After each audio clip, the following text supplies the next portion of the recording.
Bir şeysi yoktu. Billah sebep yakaladı.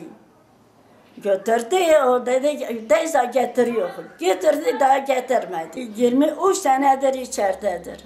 Ben gidemeyim, ben hastalığım var çoktur, ben gidemeyim.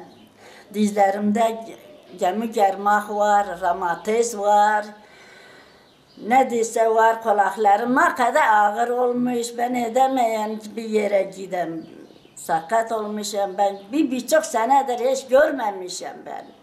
Geçen sene başbakan Diyarbakır'a geldi. Gittim.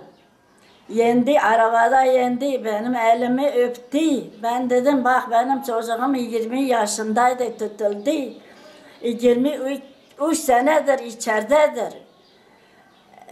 Güldü dedi tam ben getireyim.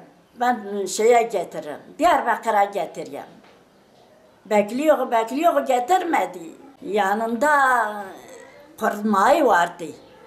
Arkama düştü dedi, teyze senin oğlun adı nedir dedim, Şevket Aktaş. Senin dedim, Zarife Aktaş. Nerededir dedim, Erzurum'dadır. Yazdı gitti, gidemeyim. Edemeyim gidem, edemem yürem ha. Dizlerim sakattır, edemeyim. Elini tuttu, onu Diyarbakır'a götürdü. Diyarbakır'a Bingöl'e götürdü. Bingöl'e Aleziz'e getirdi. Aleziz'de gene Diyarbakır'a getirdi. Diyarbakır'a da Erzurum'a götürdü.